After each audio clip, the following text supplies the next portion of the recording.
ஒரு ஊர்ல புஷ்பான்ற பேராசை புடிச்ச பெண் ஒருத்தி இருந்தா. அவ இனிப்பு கடை வச்சிருந்தா. புஷ்பா ரொம்ப மோசமான குணம் கொண்டவ. ஒரு நாள் புஷ்பாவோட கடைக்கு ரபடி பண்ற மோகன் அவங்க கடைக்கு தாமதமா வர்றான். மோகன், நீ இப்பதான் கடைக்கு வரியா? நான் லேட்டா வந்ததுக்கு மன்னிச்சிரு புஷ்பம்மா. என் மனைவிக்கு கொஞ்ச நாளா உடம்பு சரியில்லை. இந்த காலத்து பசங்க எல்லாம் கல்யாணம் ஆன உடனேயே பொண்டாட்டிங்களுக்கு அடிமையாயிடுறீங்க. இந்த மாசம் உனக்கு சம்பளமே தரமாட்டேன். அப்படி சொல்லாத புஷ்பம்மா. இன்னிலிருந்து என்னுடைய சம்பளத்தை ஏத்துற விஷயமா பேசலான்னு இருந்தேன். என்ன சொல்ற நீ?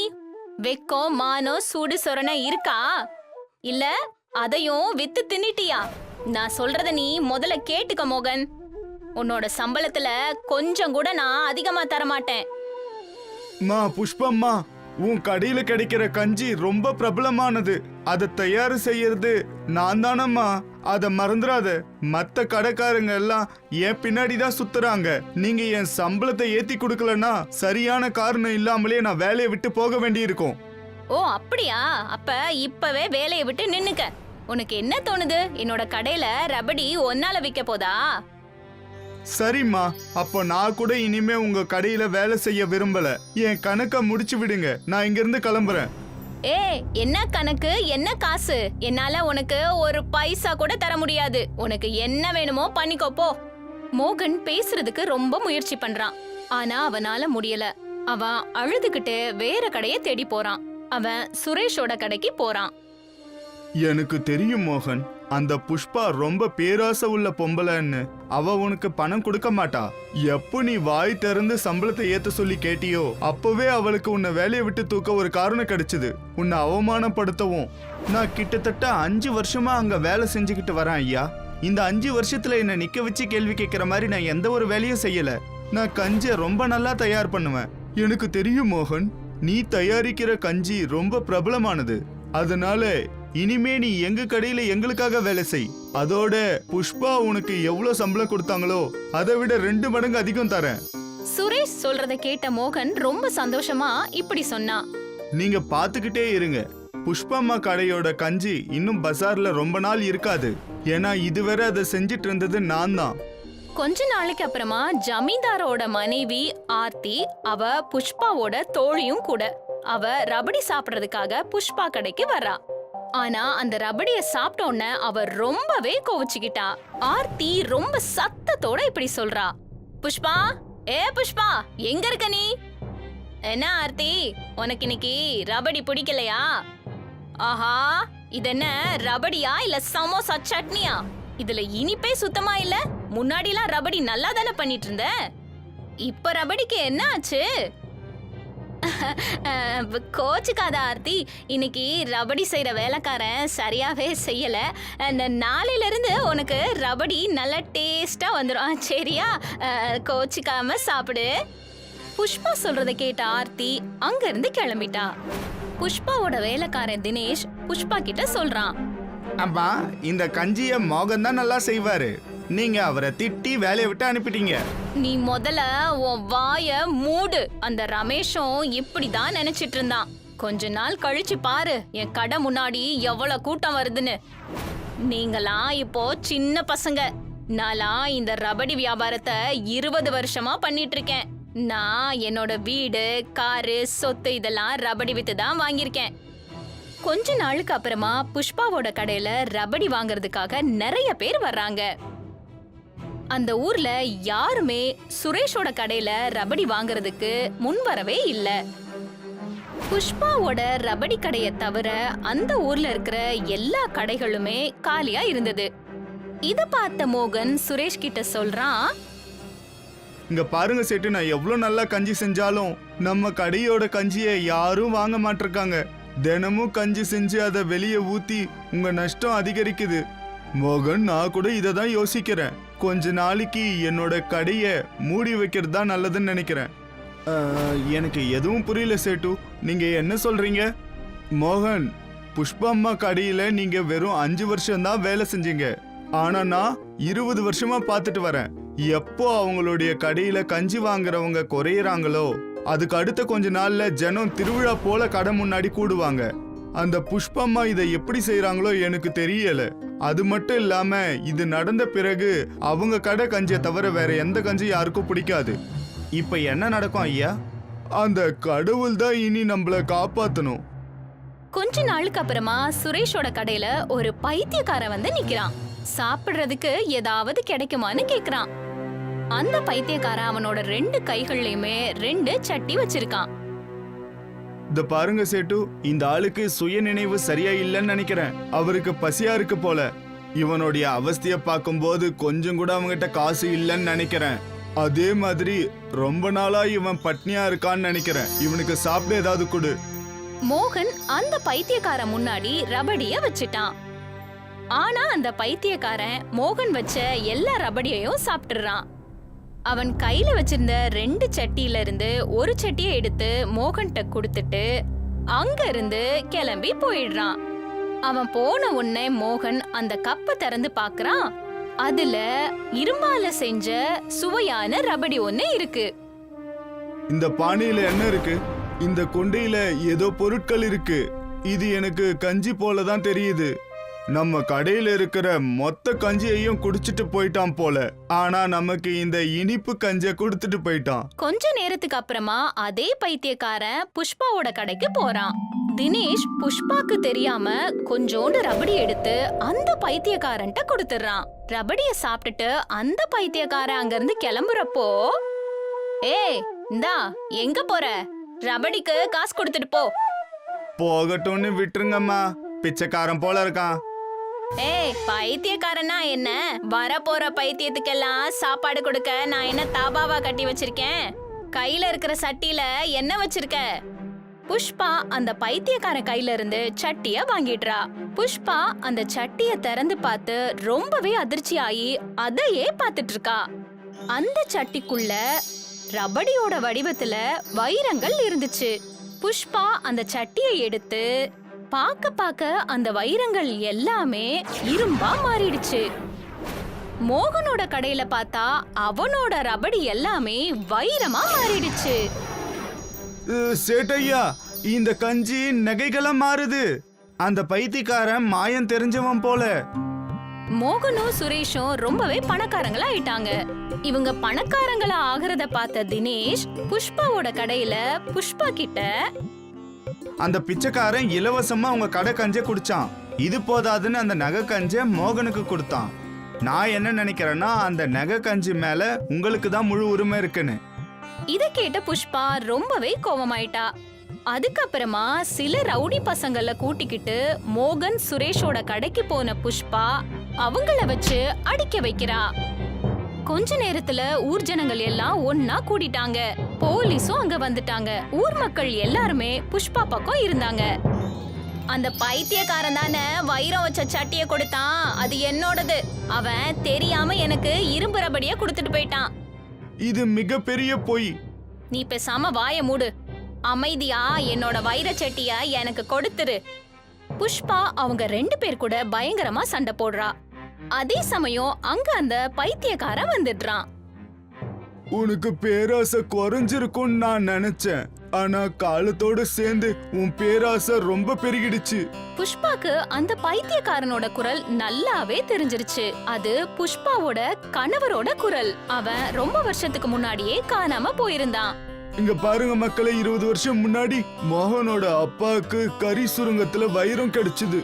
அந்த அப்பாவி என்ன தன்னோட சகோதரனா நினைச்சு ஒரு ராத்திரி வச்சுக்கோன்னு அந்த வைரத்தை என்கிட்ட கொடுத்தான். என் மனைவி புஷ்பா ஒரு பேராசை பொம்பளை. 20 வருஷம் முன்னாடி மோகனோட அப்பா என்னுடைய சகோதரன் ஒரு அசம்பாவிதத்துல போயிட்டான். அப்போல இருந்து இந்த வைரத்தை மோகன் கிட்ட கொடுத்துடணும்னு நினைச்சிட்டு இருக்கேன். ஆனா இந்த புஷ்பாவால அது என்னால முடியல. எனக்கு தெரிய வந்துச்சு இந்த புஷ்பாவோட பேராசை ஒரு நாள் என்னை இங்க கொண்டு வரும்னு. எல்லாம் சொல்லிட்டு அந்த பைத்தியக்காரன் அங்க இருந்து மாயமாயிட்டான். போலீஸ் புஷ்பாவை கைது பண்ணிட்டாங்க. போலீஸ் விசாரிக்க புஷ்பா தன்னோட தவறுகள் எல்லாத்தையும் ஒத்துக்கிட்டா. நீதிமன்றம் புஷ்பாக்கு மரண தண்டனை விதிச்சிட்டாங்க. நெய் வாங்கலையோ, சுத்தமான பசுமாட்டோட நெய் வாங்கலையோ, நெய் வாங்கலையோ. விமலா இங்க வா. எனக்கு 1 கிலோ நெய்ய கொடு. என்னக்கா நீங்க 1 கிலோ போதுமா? கவனிச்சீங்களா? இப்ப நீங்க ரொம்ப பலவீனமாயிட்டே போறீங்க. கொஞ்சமா சாப்பாட்டுல நெய்ய கலந்துக்கோங்க.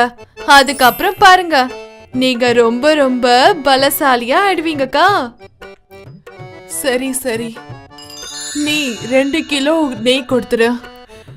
அப்படி சொல்லுங்கக்கா. விமலா 2 கிலோ நெய்ய அளந்து கொடுத்துட்டா. அவ சந்தோஷமா நெய்ய விற்க திரும்பவும் கிளம்பிட்டான். போற வழியில அவகிட்ட நிறைய பேர் நெய் வாங்கினாங்க. இன்னைக்கு அவளுடைய நெய் வியாபாரம் ரொம்ப நல்லாவே நடந்துச்சா. இப்ப அவகிட்ட கடைசியா கொஞ்சம் நெய் தான் இருந்துச்சா. கொஞ்ச தூரம் போனதும் கடைசியா ஒருத்தர் அவகிட்ட நெய் வாங்கிட்டாரு. இப்ப அவகிட்ட இருந்த எல்லா நெய்யும் காலி ஆயிடுச்சா. விமலா சந்தோஷமா அவ வீட்டுக்கு திரும்பி போயிட்டு இருந்தா. அப்பதான் அவளுக்கு ஒரு சின்ன பையன் கூப்பிடுற சத்தம் கேட்டுச்சு. விமலா அக்கா, உங்ககிட்ட நெய் இருக்கா? இல்லப்பா, என்கிட்ட நெய் காலி ஆயிடுச்சே. சரிங்க அக்கா, நாளைக்கு நீங்க நிறைய நெய் எடுத்துட்டு வாங்க. சரிப்பா, நாளைக்கு நான் நிறைய நெய் எடுத்துட்டு வரேன். காலியான நெய் டப்பாவை எடுத்துக்கிட்டு விமலா தன்னோட வீட்டுக்கு போனா. அவளுக்கு கிடைச்ச பணத்தை அவ எண்ண ஆரம்பிச்சா. நிறைய பணத்தை பார்த்து அவ ரொம்ப சந்தோஷப்பட்டான். இன்னைக்கு என்னோட நெய்யெல்லாம் காலி ஆயிடுச்சு. ஆனா கடைசியா ஒரு பையன் நெய் கேட்டோம். என்னால அவனுக்கு நெய் கொடுக்க முடியல. எனக்கு ரொம்ப கஷ்டமா இருக்கு. நாளையில இருந்து நான் நிறைய நெய்ய உருவாக்குவேன். யாருமே நாளைக்கு நெய் கேட்டு இல்லைன்னு நான் சொல்லக்கூடாது. அடுத்த நாள் விமலா நெய்ய உருவாக்க ஆரம்பிச்சா. கொஞ்சம் கொஞ்சமா நெய் தயாராகும் போது விமலாவுடைய நெய் டப்பா நிரம்பிக்கிட்டே போச்சு. அந்த டப்பால 3/4 நெய் வந்துருச்சு. ஆனா விமலா கிட்ட இருந்த எல்லா பாலும் தீந்து போச்சு. அடடா, என்ன இது? இன்னைக்கும் இந்த டப்பா முழுக்க நெய் வரலையே. இன்னைக்கு யாராவது என்கிட்ட கேட்டு நான் அவங்க கிட்ட நெய் இல்லைன்னு சொன்னேன்னா அது எனக்கு ரொம்ப கஷ்டமா இருக்குமாச்சே. இல்ல, இன்னைக்கு என்கிட்ட யாரெல்லாம் நெய் கேக்குறாங்களோ அவங்களுக்கெல்லாம் நான் நெய் கொடுக்கணும். விமலா உள்ள இருந்து ஒரு வனஸ்பதி டப்பாவை எடுத்துட்டு வந்தா. அவ நெய்ல எண்ணெய கலந்துட்டா. இதுக்கப்புறம் நான் யார்கிட்டயும் நெய் இல்லைன்னு சொல்ல மாட்டேன். நெய் வாங்கலையோ, நெய் வாங்கலையோ, சுத்தமான பசுமாட்டோட நெய் வாங்கலையோ, நெய் வாங்கலையோ. அக்கா, எனக்கு 1 கிலோ நெய் கொடுங்க. இதோ வாங்கிக்கோப்பா. நேத்து நான் உன்கிட்ட நெய் இல்லைன்னு சொன்னல, அதனால இன்னைக்கு நீ கொஞ்சம் அதிகமாவே வாங்கிக்கோ. விமலா அந்த சின்ன பையனுக்கு நெய் கொடுத்துட்டு அங்க இருந்து போக ஆரம்பிச்சா. இப்படியே விமலா கிராமத்துல இருந்த மத்தவங்களுக்கும் தன்னோட நெய்ய வித்தா. இன்னைக்கும் வியாபாரம் நல்லா இருந்துச்சு. எனக்கு நிறைய பணம் கிடைச்சிருக்கு. அவ சமையல்காரர் சுரேஷ் வீட்டுக்கு பக்கத்துல போறா. நெய் வாங்கலையோ, நெய் வாங்கலையோ. விமலா அக்கா, 3 கிலோ நெய் கொடுங்க. தர சுரேஷ். ஆனா இன்னைக்கு 3 கிலோ கேக்குற, ஏதாவது விருந்து இருக்கா? ஆமா, இன்னைக்கு பஞ்சாயத்து தலைவர் வீட்டுல விருந்து இருக்கு. அதனால நானு கேரட் அல்வா செய்ய போறேன். அப்படியா? ரொம்ப சந்தோஷம். விமலா 3 கிலோ நெய்ய கொடுத்துட்டா அங்க இருந்து கிளம்பி போயிடுறான். விமலா ரொம்ப சந்தோஷமா இருந்தா. ஏன்னா இன்னைக்கு அவகிட்ட கேட்டவங்க எல்லாருக்கும் அவ நெய் இல்லைன்னு சொல்லவே இல்லை. சமையல்காரர் சுரேஷ் கேரட் ஹல்வாவை செஞ்சாரு. அவர் ஹல்வாவை எடுத்துக்கிட்டு பஞ்சாயத்து தலைவரோட வீட்டுக்கு போறாரு. பஞ்சாயத்து தலைவரோட வீட்டுக்கு நிறைய பேர் விருந்து சாப்பிட வந்திருந்தாங்க. சமையல்காரர் சுரேஷ் அவங்களுக்கு கேரட் ஹல்வாவை பரிமாறினாரு. விருந்துல உட்கார்ந்திருந்த ஒருத்தர் அந்த ஹல்வாவை சாப்பிட்டு பார்த்தாரு. என்னப்பா சுரேஷ், உன்னுடைய அல்வாக்கு என்ன ஆச்சு? முன்ன மாதிரி இதுல அந்த ருசியே இல்லையே. இன்னைக்கு இவன் கவனமா அல்வா செய்யல போல இருக்கு. இல்ல இல்ல, பஞ்சாயத்து தலைவர் இவனுக்கு பணம் கொடுக்காம விட்டுட்டாருன்னு நினைக்கிறேன். அதுதான் நடந்திருக்கும். எல்லாரும் கிண்டல் பண்ண ஆரம்பிச்சிட்டாங்க. அதனால பஞ்சாயத்து தலைவர் சுரேஷ முறைச்சாரு. சுரேஷ் ஹல்வாவை எடுத்து சாப்பிட்டு பார்த்தான். அவனுக்கும் ஏதோ குறை இருக்கிற மாதிரி இருந்துச்சு. அவன் திரும்பவும் ஹல்வா எடுத்து சாப்பிட்டான். நான் எப்பவும் போடுற பொருள் எல்லாத்தையும் இதுல நான் போட்டேன். ஆனா விமலா அக்காவோட நெய்யால தான் இதுல ருசி குறைஞ்சிடுச்சா என்ன? அடுத்த நாள் சுரேஷ் விமலாவுடைய வீட்டுக்கு போறான். அங்க போய் பார்க்கும்போது விமலா வனஸ்பதி எண்ணெய நெய்ல ஊத்திட்டு இருந்தா. விமலா அக்கா, இவ்வளோ பெரிய துரோகம் பண்ணிருக்கீங்க. நீங்க வனஸ்பதி நெய்ய சுத்தமான நெய்யில கலக்குறீங்களா? நீங்க ஒரு ஏமாத்துக்காரி. இன்னைக்கு முதல் தடவை கிராமத்துல இருக்கிறவங்க எல்லாம் என்னுடைய அல்வாவை நல்லா இல்லைன்னு சொன்னாங்க. நான் கிராமத்துல இருக்கிற எல்லார்கிட்டயும் நீங்க பண்ண துரோகத்தை சொல்ல போறேன். என்ன சுரேஷ், நான் சொல்றத கொஞ்சம் கேளு. விமலா சொல்றத கேட்காம சுரேஷ் ரொம்ப கோவமா அங்க இருந்து கிளம்பி போயிடுறான். விமலா நெய்ல எண்ணெயை கலக்கிற விஷயத்த சுரேஷ் கிராமத்து மக்கள் எல்லார்கிட்டையும் சொல்லிடுறான். அதுக்கப்புறம் விமலா நெய் எடுத்துட்டு வரும்போது, அக்கா நெய் வாங்கலையா? இல்ல இல்ல, உன்னோட நெய் தேவையில்லை. நெய் கொடுக்கறேன்னு சொல்லிட்டு வனஸ்பதி எண்ணெய அதுல கலந்து தரியா? இங்க இருந்து போயிடு. இத கேட்டதும் விமலா தான் பண்ணது தப்புன்னு நினைச்சு ரொம்ப வருத்தப்பட்டா. விமலா இப்படி கலப்படம் பண்ணதால அவகிட்ட யாருமே நெய் வாங்கல. அவ உண்மையான நெய்யை எடுத்துட்டு வந்ததுக்கு அப்புறமும் யாருக்கும் அவ மேல நம்பிக்கை வரல.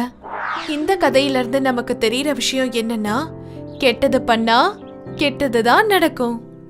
நியாயமா நடந்துக்கிறது ரொம்பவே நல்ல குணம். ஒரு கிராமத்துல லீலான்னு ஒரு பால்காரி இருந்தா. லீலா கிட்ட 2 பசு இருந்துச்சு. அதனால தினமும் அவ பால் கறப்பான். பாலை கறந்ததுக்கு அப்புறம் அந்த பாலை விக்கிறதுக்கு அவ பக்கத்து ஊருக்கு போயிட்டு வருவான்.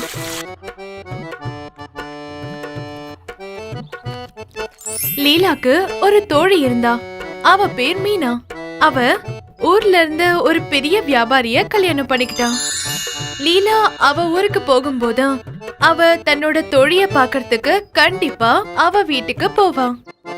ஒரு நாள் லீலா தன்னோட தோழிய பார்க்க போனா. மீனா, மீனா, வந்துட்ட லீலா. என்ன ஆச்சு மீனா?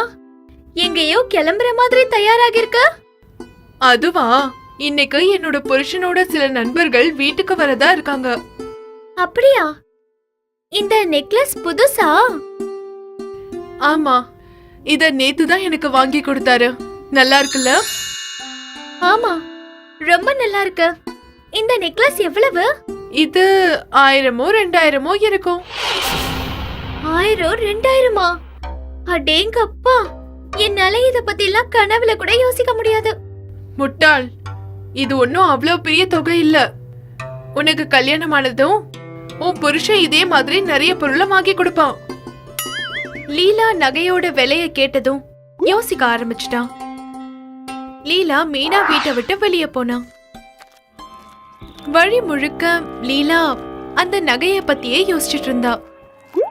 என்கிட்டயும் மீனா மாதிரி நகைகள் எல்லாம் வருமா? அவ ஒரு பணக்கார வியாபாரிய கல்யாணம் பண்ணிக்கிட்டா. அதனாலதான் அவளோட புருஷன் அவளுக்கு நிறைய பரிசு வாங்கி தரான். ஆனா நான் என்ன பண்றது? ஒருவேளை என் கல்யாணம் ஒரு ஏழையோட நடந்துருச்சுன்னா பேசாம நானே சம்பாரிச்சு அந்த நகைய வாங்கலாமா? ஆனா என்னாலதான் பணத்தை சேமிக்கவே முடியலையே. லீலா இப்படி யோசிச்சுக்கிட்டே நடந்து போயிட்டு இருக்கும்போது அந்த நேரத்துல நதிக்கு பக்கத்துல பால்ல தண்ணி கலக்குற நத்துலால அவ பார்த்தா. அச்சச்சோ, இவன் பால்ல தண்ணி கலக்குறானே. இவன் கிட்ட 2 வீடு கூட இருக்கு. நம்மளும் இவன மாதிரி பால்ல தண்ணி கலந்து வித்தா நிறைய பணம் வரும்ல. என்னால இதனால நிறைய பணமும் சேமிக்க முடியும். அதுக்கப்புறம் சந்தோஷமா லீலா தன்னோட வீட்டுக்கு போயிட்டான். அடுத்த நாள் லீலா தினமும் பண்ற மாதிரி பால் கறக்க ஆரம்பிச்சா. அதுக்கப்புறம் அந்த பால்ல அவ பாதி தண்ணி கலந்துட்டா. லீலா இந்த பாலை கிராமத்துக்கு எடுத்துட்டு போனா. இந்த பாலை அவ கிராமத்துல இருந்தவங்களுக்கு வித்து 2 மடங்கா பணத்தை சம்பாதிக்க ஆரம்பிச்சிட்டா. அடேங்கப்பா, இன்னைக்கு எனக்கு 2 மடங்கு பணம் கிடைச்சிருக்கு. இப்படியே பணம் சம்பாதிச்சா சீக்கிரமா என்னால அந்த நகையை வாங்கிட முடியும். இதே மாதிரி லீலா தினமும் பால்ல தண்ணி கலந்து விற்க ஆரம்பிச்சிட்டா. அவ ரொம்ப சந்தோஷமா இருந்தா. ஏன்னா இப்ப அவ நிறைய பணத்தை சேமிக்க ஆரம்பிச்சிட்டா. அப்போ ஒரு நாள் லீலா நதிக்கு ஓரமா உட்கார்ந்துகிட்டு அவ சம்பாரிச்ச பணத்தை எண்ணிட்டு இருந்தா. 201, 202, 203. அடேங்கப்பா, என்கிட்ட 200 ரூபாய் விட அதிகமா இருக்கே, அதுவும் ஒரே மாசத்துல. அப்படின்னா நான் இன்னும் 5 மாசத்துல அந்த நகைய வாங்கிடுவேனா? லீலா ரொம்ப சந்தோஷமா இருந்தா. அவ கொஞ்ச நேரம் நதிக்கு ஓரமா ஓய்வு எடுக்கலாம்னு நினைச்சா. லீலா கொஞ்ச நேரம் ஓய்வு எடுக்கும் போது அந்த நேரத்துல ஒரு குரங்கு அங்க வந்துச்சு. அந்த குரங்கு லீலாவோட பணப்பைய அங்க இருந்து எடுத்துட்டு போயிடுச்சு. லீலா கண்ணை திறந்து பார்த்தா. என்னோட பணம், என் பணத்தை திருப்பி கொடு. குரங்கு அந்த பணப்பைய தண்ணிக்குள்ள போட்டுடுச்சு. இத பார்த்த லீலா கதறி கதறி அழ ஆரம்பிச்சா. என்னோட பணம், நான் சம்பாரிச்ச பணம் போயிடுச்சே. யாராவது என் பணத்தை எடுத்து கொடுங்களே. அப்பதான் அங்க தண்ணீரோட கடவுள் வந்தாரு. என்னாச்சு லீலா? என்னோட பணப்பைய குரங்கு தண்ணிக்குள்ள போட்டுடுச்சு. உன்னோட காசா? ஆமா, அது நான் உழைச்சு சம்பாரிச்ச பணம். உண்மையிலேயே நீ உழைச்சியா? அது நான் அந்த நெக்லஸ்க்காக. அது நீ உழைச்ச காசு கிடையாது, அதனாலதான் அது உனக்கு கிடைக்கல. நீ பால்ல தண்ணிய கலந்து மத்தவங்களை ஏமாத்தி சம்பாரிச்சிருக்க. அது நல்லதில்ல லீலா. எனக்கு புரிஞ்சிருச்சு, என்ன மன்னிச்சிடுங்க. இதுக்கப்புறம் நான் எப்பவும் ஏமாத்தி சம்பாதிக்க மாட்டேன் கடவுளே. லீலாக்கு அவ பண்ண தப்பு என்னன்னு புரிஞ்சிருச்சா. முக்கியமான விஷயம் என்னன்னா, பேராசை எப்பவுமே வெற்றிய கொடுக்காத. அதனால பேராசைப்படாம நியாயமா சம்பாதிக்கணும்.